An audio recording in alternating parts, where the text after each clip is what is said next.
Have you ever wondered how actually the games you play work behind the scenes? Ludo King, our quarantine partner, how does the computer play the token when it's a game between you and computer?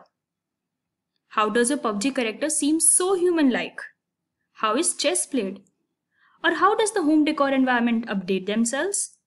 Not to forget, how does your car and bike racing games seem so real with changing environments? The answer is artificial intelligence. Welcome to Tech Vriddhi, and in this series of videos, you'll learn about artificial intelligence in gaming. So without further ado, let's get started with Level 1, Game On. This is the introductory video, and in this series, by the end of the video, you'll learn what is artificial intelligence, what is the difference between artificial intelligence, machine learning, and deep learning, functioning of artificial intelligence, use in gaming, commonly used algorithms which are Monte Carlo tree search and Minimax algorithm. Let's start with a basic question. What is artificial intelligence? Well, artificial intelligence is the ability of a computer program or a machine to think and learn. It's also a field of study which tries to make computers smart. They work on their own without being encoded with commands. In simple words, artificial intelligence is the final step for a machine or a computer program to act like humans, to think like us, to learn like us, and to become smart, as we all are. This word was coined by a person named John McCarthy in the year 1955. Just imagine, the technology we all thought was latest and might have emerged few years ago dates back to the 1950s. To quote some examples, we have been watching so many movies that have successfully imbibed this technology and have taught us so many things. Be it Star Wars, the Terminator series, Elita, the Battle Engine, and many more. Oh wait, how can our Bollywood movies be left behind? We had Ravan, a Rajni sourced robot. And that's what I call a Rajni style. And of course, the latest one, 2.0. Alongside artificial intelligence, there are two more fields that often leads to confusion, and they are machine learning and deep learning. So the difference between these fields or technology is as shown in the figure. Artificial intelligence is the whole field, and it is the final or the ultimate step to mimic humans, and with machine learning as its subset. Deep learning is further the subset of machine learning. In simple language, when we say that something is capable of machine learning, it means that it is something that takes in data, performs a particular task, and gets better over time. It creates algorithms that can change themselves without human intervention to get the desired result. This they do by feeding themselves through structured data. These algorithms are designed to learn by understanding labeled data. Whereas deep learning is a subset of machine learning. In this, algorithms are created and function similarly to the machine learning algorithms, but there are many levels of them, each representing different interpretation of the data it conveys. This network of algorithms is called artificial neural networks. In simple words, it resembles the neural connections that actually exist in our brains. To make it more clear, let's learn the difference between machine learning and deep learning using this example. Suppose we want to differentiate between images of cats and dogs. In case of machine learning, what we'll do is we'll provide a variety of pictures with cats and dogs written under them, and the machine learns through this data. Whereas in case of deep learning, no label data is necessary. Even if we provide just the images, they are sent through different levels of neural networks, and these determine specific features which differentiates the two animals. Thus, this deep learning can be used to solve complex problems, even the ones having large amount of data. Okay, now the question is, how does AI work? The working of AI is similar to the reflex action that we used to study in our primary classes.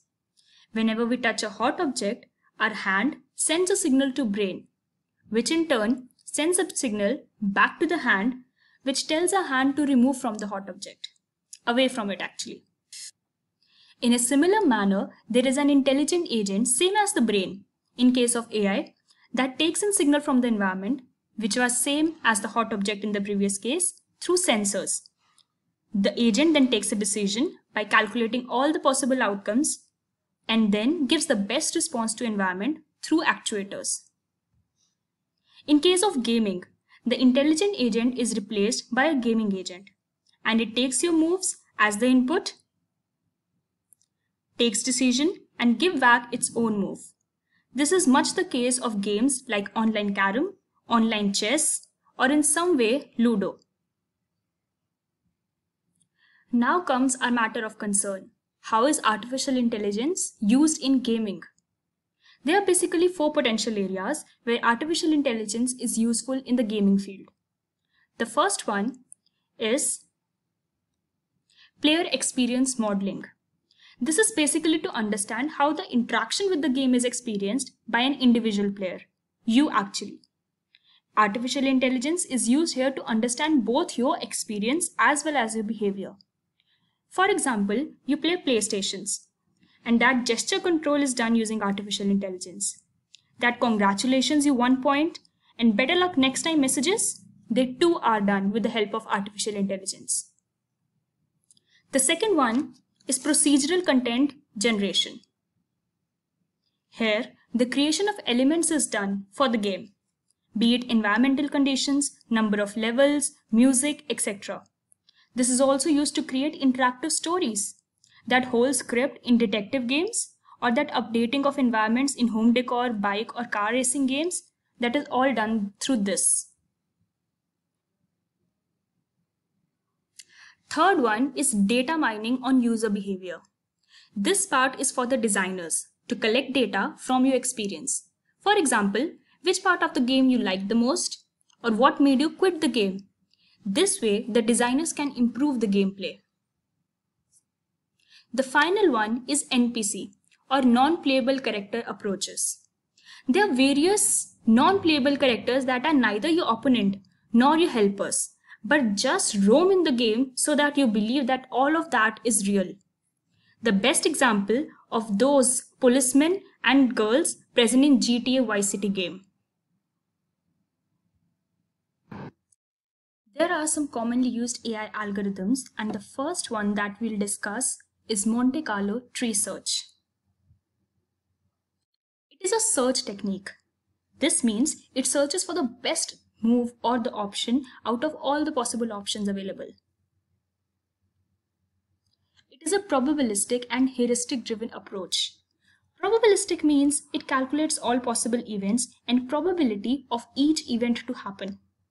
Heuristic driven means it tries to find the solution of problem using an approach that may not be perfect right now but is sufficient for immediate goals. Both of these functions or approach are important in this algorithm.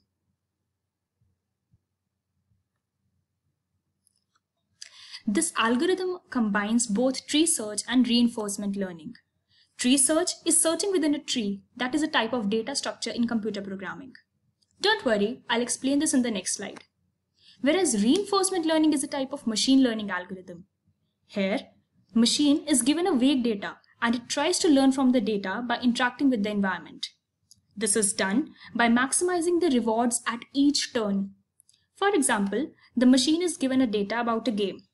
It doesn't know the rules about the game, but just by playing, it tries to score the maximum points. Hence, it learned the game.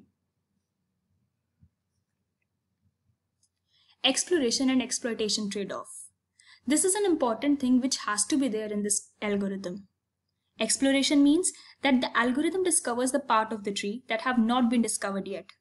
This may help to discuss or select a better way to solve a problem and make sure that algorithm does not overlook any potential path on the way which are better than the previous one. But if a tree has large number of steps or repetition, it must be balanced out by exploitation, which means to stick to a single path having greatest value. Besides Monte Carlo tree search, there are other methods to search within a tree. But this one is better, as it say, keep exploring for better options or paths, while I keep the one that is best till now.